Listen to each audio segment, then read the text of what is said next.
Amigos seguidores de Controversia TV, hoy día tenemos el agrado de conversar con el profesor e historiador Jorge Fuentes Díaz, licenciado en Historia en la Universidad de Chile, profesor pedagogo, titulado en la Universidad Católica, profesor en la Universidad de las Américas, donde tiene la cátedra de Historia de las Religiones.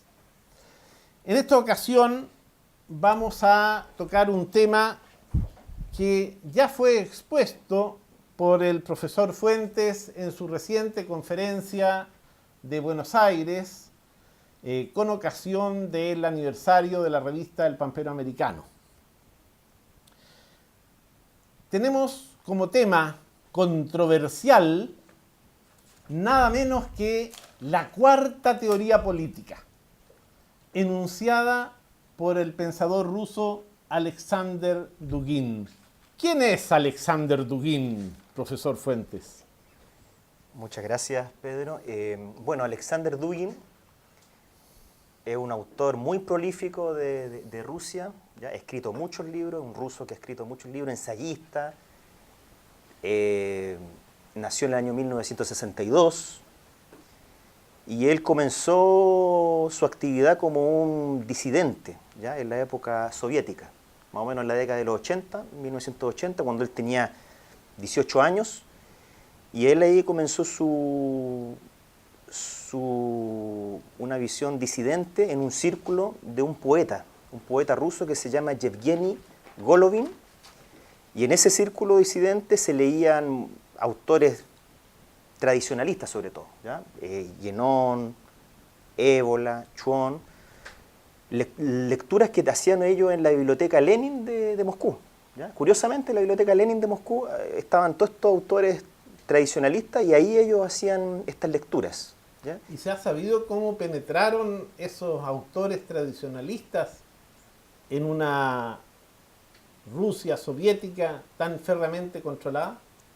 Bueno, ahí dicen que el círculo de Yevgeny Golovin tenía gente dentro de la biblioteca, eso sale por algún lugar, y dicen que ellos mismos también pedían libros, ya, a Occidente. Y llegaban los libros, digamos, aparentemente eran libros inocentes, ya, para las autoridades, y pasaban, ¿ya? Y después, si uno va a la biblioteca Lenin, realmente el listado de libros tradicionalistas es bastante grande, ¿ya? Hay muchos libros de Évola, de Guénon, Chuon, e incluso ahí en el círculo de Golovin,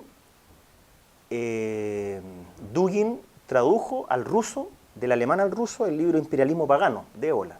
Él lo tradujo en la década de 80, ¿ya? Y ahí lo distribuyó en los círculos disidentes de manera, digamos, clandestina.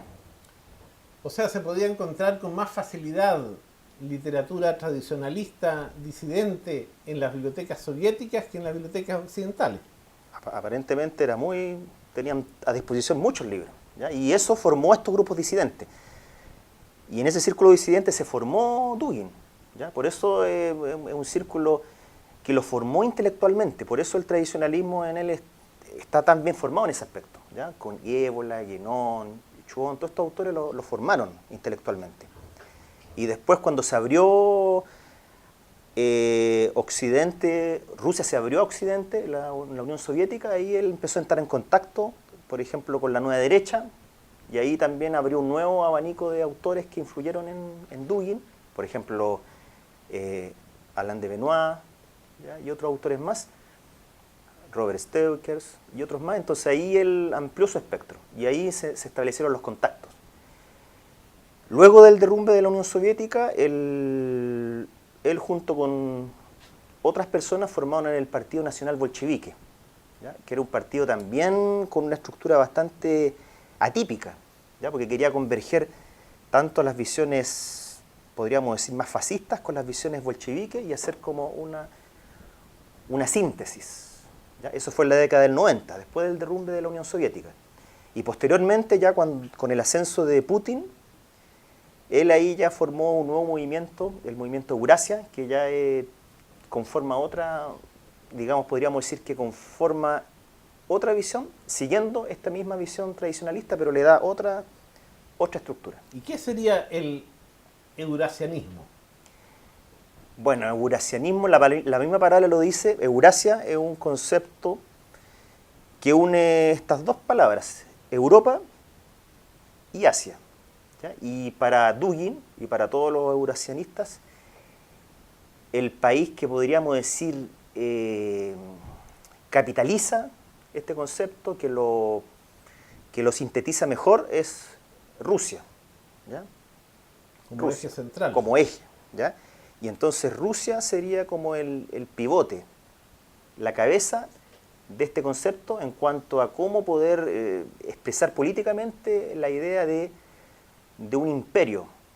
¿Ya? Un imperio que en este caso sería el imperio, antiguamente el imperio zarista, después el imperio soviético, y ahora Dugin habla de esta Eurasia como un concepto político en el que caben todas las etnias de la antigua Unión Soviética, de la antigua Rusia, pero podríamos decir dirigidas por Rusia.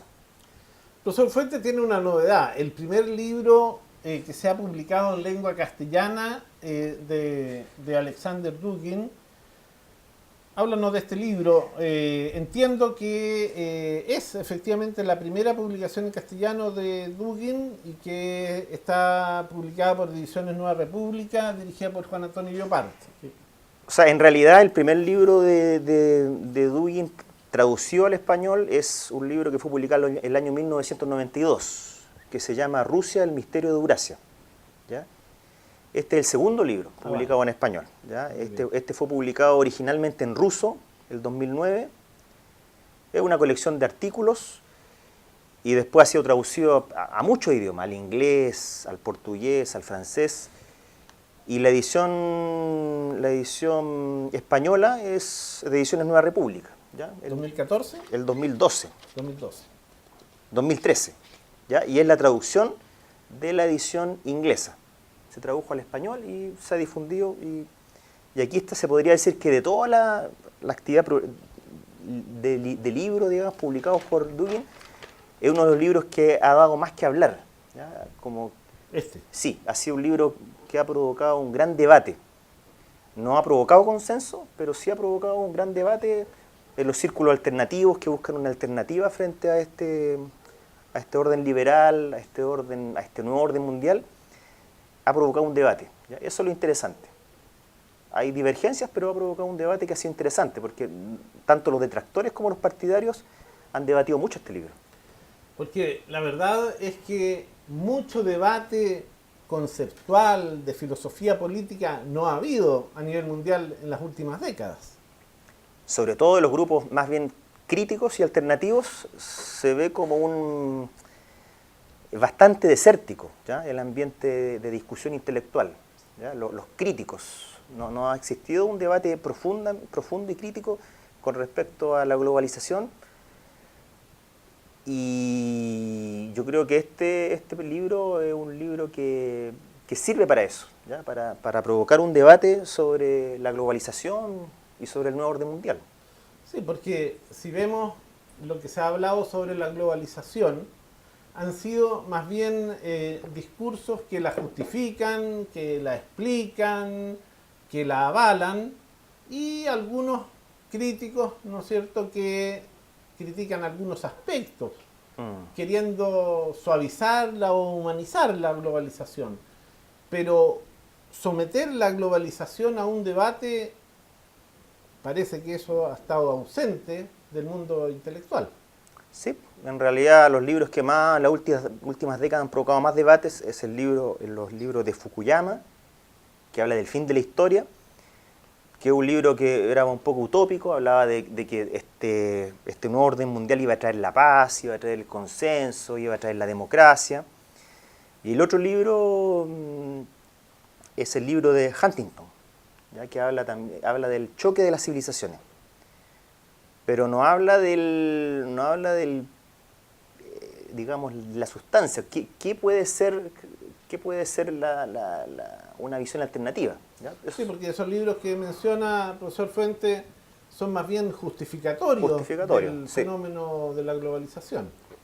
Sí, ¿ya? Y él lo somete a crítica. En este libro somete a crítica a esos dos libros y plantea la alternativa. Ya recoge el concepto de civilización de Huntington, pero lo valoriza y dice que puede ser un punto de partida para una nueva visión que él llama la cuarta teoría política. ¿Ya?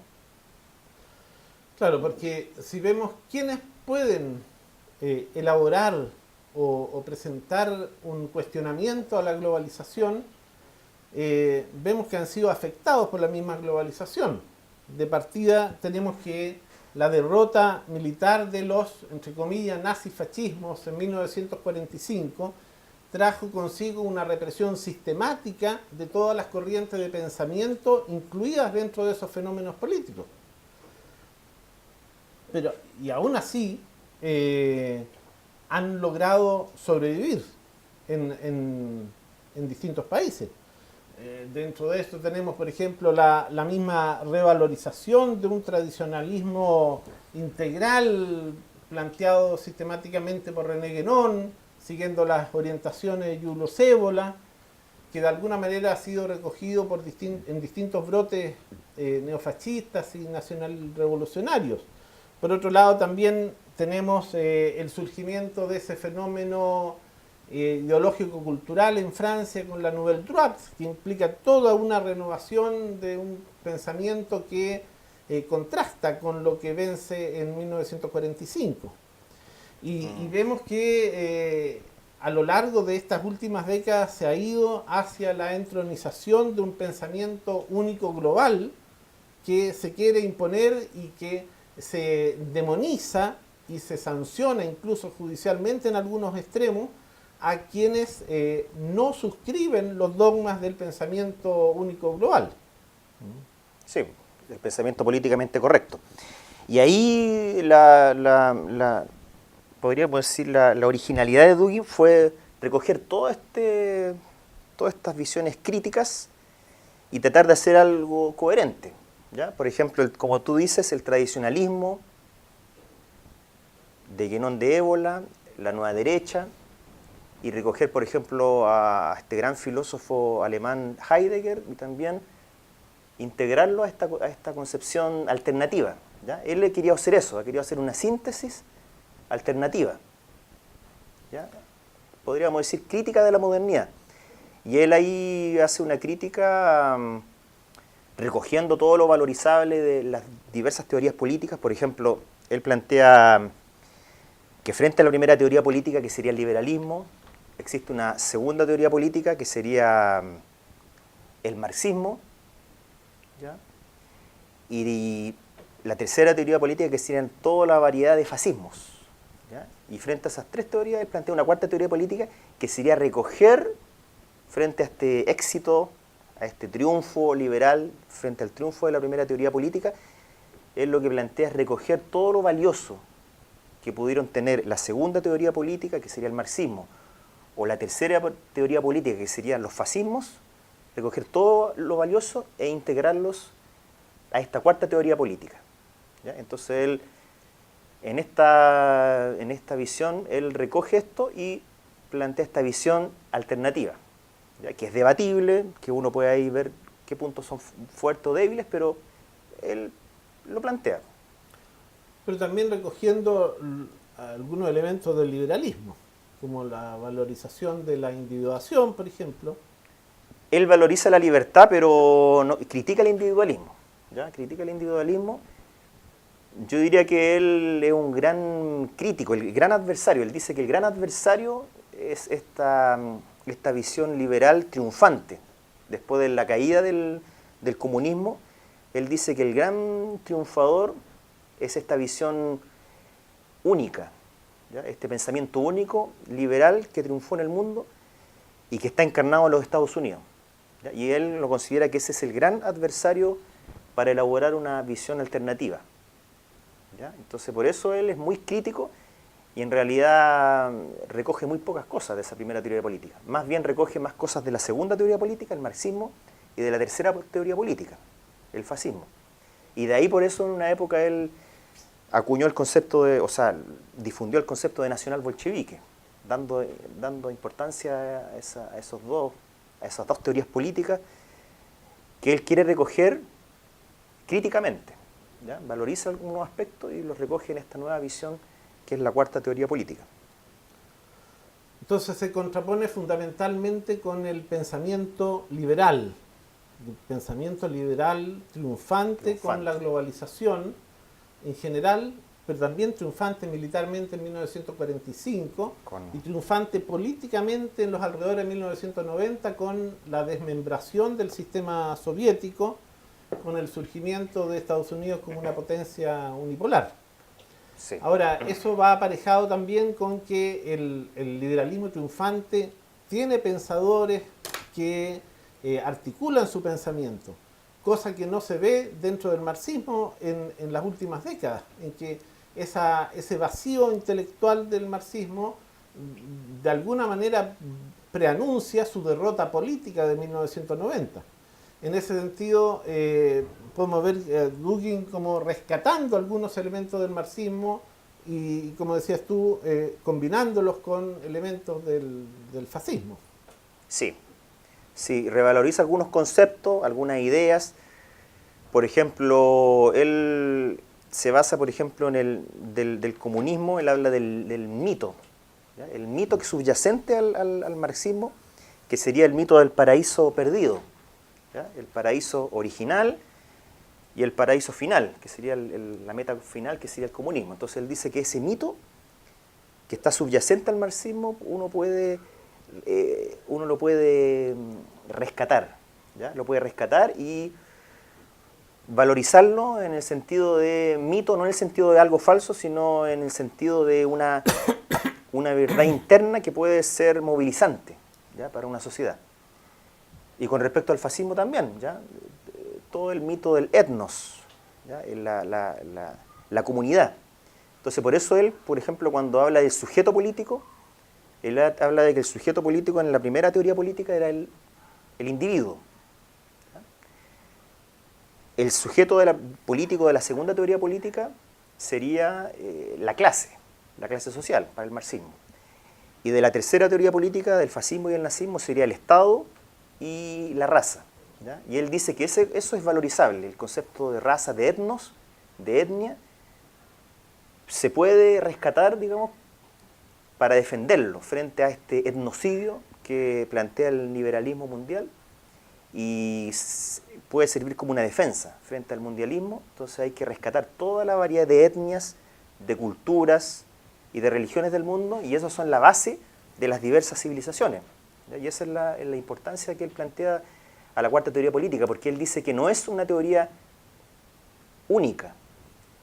La crítica es única, la crítica al liberalismo, pero la propuesta positiva va a ser diversa, de acuerdo a las diversas civilizaciones. Nunca va a ser una propuesta, sino diversa de acuerdo a la diversidad de civilizaciones que existen en el mundo, ¿ya? Entonces eso es interesante, porque ahí él dice que él no va a elaborar una teoría alternativa, sino que dice que cada cuarta teoría política se va a elaborar desde cada civilización. Y ahí cada civilización tiene que crear esta nueva alternativa. Entonces eso es interesante, porque ahí nos plantea la alternativa. ¿Qué tenemos que hacer nosotros como América del Sur, como Hispanoamérica, como América Románica? ¿Qué tenemos que hacer? ¿Cuál es el sujeto político? Él habla del Dasein, de este ser humano abierto al ser, abierto a la comunidad. Pero ¿cuál es el Dasein de América Románica? Ese es el interrogante que nosotros tenemos que responder, ¿ya? Ese es como... O sea, la teoría de Dugin es la cuarta teoría política en el contexto cultural ruso. Eso. Y así como surge esa teoría política cuarta para los rusos, Sí. puede surgir también, o sea, debería surgir, según él, una cuarta teoría política para nuestro continente. Para nuestro continente. Él lo identifica como una civilización. Dice, América Latina, él lo llama, es una de las civilizaciones que existen en el mundo. Y por lo tanto, esta civilización tiene que dar una respuesta propia frente al reto del mundialismo, frente al reto del liberalismo. Tiene que dar una respuesta creativa que tiene que salir de nosotros frente a esta visión única liberal, digamos. Frente a esta globalización tenemos que dar una respuesta propia. Y ese es el gran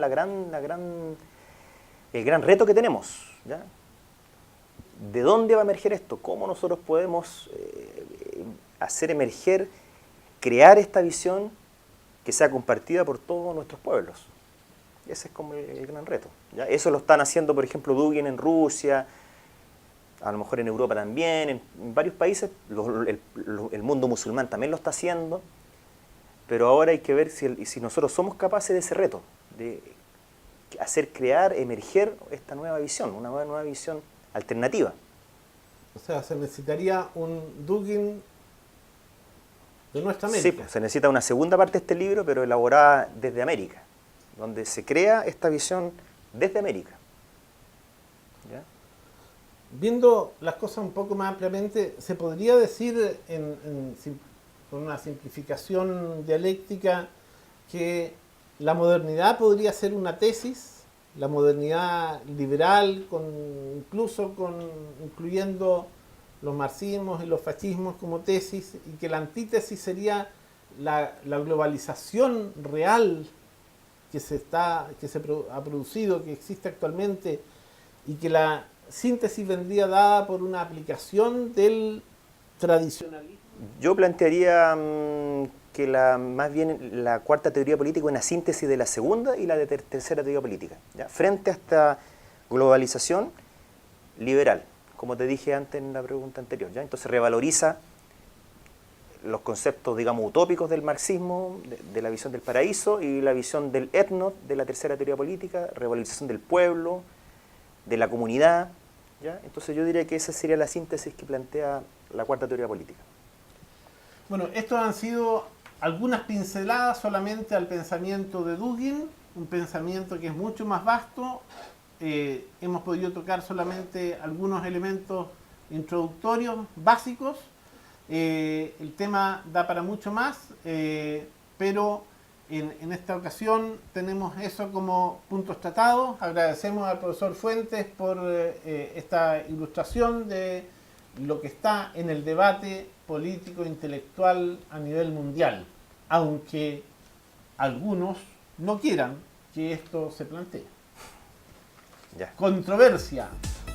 Hace falta controversia, no solo en Chile, también en el mundo entero. Muchas gracias, Controversia.